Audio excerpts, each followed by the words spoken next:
Tijekom svog propovijedanja Alma je otišao i u Amonihu. Narod Amonihe Almu je ispsovao i istjerao. Kako je Alma dalje putovao, pojavio mu se anđeo, isti onaj anđeo koji ga je ranije pozvao na pokajanje. Rekao je Almi da se vrati u Amonihu i propovijeda tamo. Alma ga je poslušao.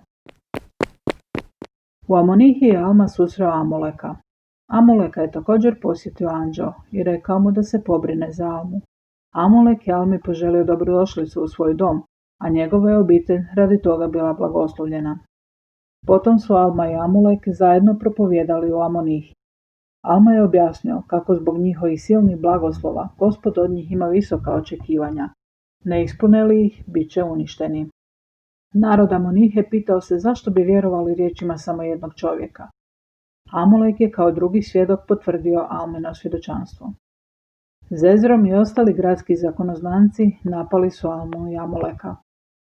Zakonoznanci su svoje plaće dobivali u skladu s količinom posla koji su obavljali. Stoga su ljude ohrabrivali da se svađaju kako bi zaradili više novca.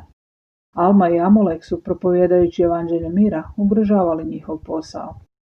Zezrom je pokušao prevariti Amoleka ponudivši mu mito kako bi zanijekao Boga. Kada nije uspio u svom naumu, pokušao je iskriviti Amolekove riječi. No Amolek je i to izdržao. Zezrom je osjećao toliku krivnju da je počeo drhtati. Alma je tada objasnio da spoznaja tajstva Božjih dolazi onima koji su vjerni Bogu i njegovim zapovjedima. Nadalje je objasnio da je ovaj život vrijeme pripreme za susret s Bogom, kako bismo po uskrsnuću mogli ponovno imati radost.